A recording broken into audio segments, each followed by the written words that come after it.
the Disney films that I remember as a child were Aristocats, Lady and the Tramp, Jungle Book, 101 Dalmatians. I didn't see this until I knew I was doing this film, and then I saw it, but I loved it. I loved the original. Well, Tim seems to have really keen passion, compassion, sensitivity for the struggles and the journey of the outsider. You know, whether it's Edward Scissorhands or Ed Wood, people who go against the grain. And Dumbo certainly goes against the grain, but not only Dumbo.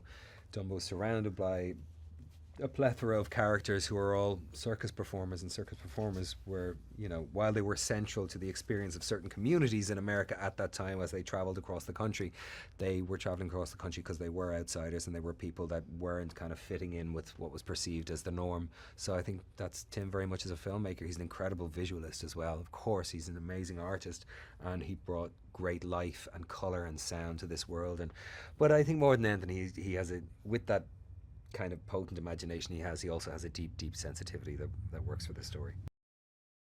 Difference and inclusion and kindness, or inclusion and kindness and difference, or inclusion and difference and kindness, are really important things. Really important things. I think there are three. If we could kind of pay attention to those three things you just mentioned: inclusion and the importance of it, difference and the inevitability but acceptance of it, and kindness, the proliferation of it.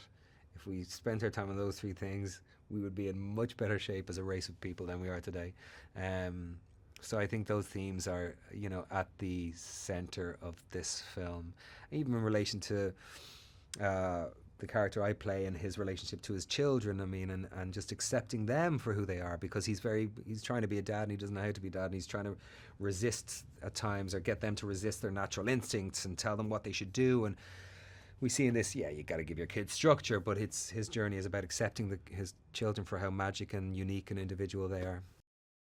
He's just adrift at the start of the film. He's lost his wife. He doesn't know how to be a parent. He comes back. All his horses are sold. He's not the man he was physically, emotionally, or psychologically that he was before he left for the war. And yeah.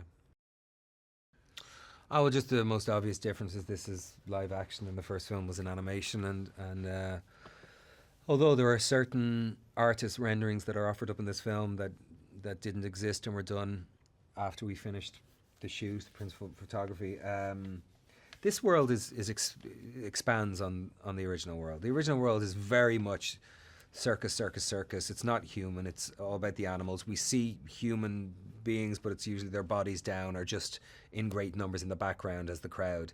This brings in the human component of the story while keeping Dumbo front and center. I mean, Dumbo is the conduit for all the change, for the bringing down of the nefarious evil character and the rising up of the people who are genuinely struggling to make themselves better.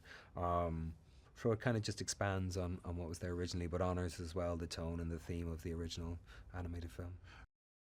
I hope people enjoy it. I hope they go and see it, and I hope they enjoy it, and I hope they're moved by it and taken somewhere for a couple of hours that this plays.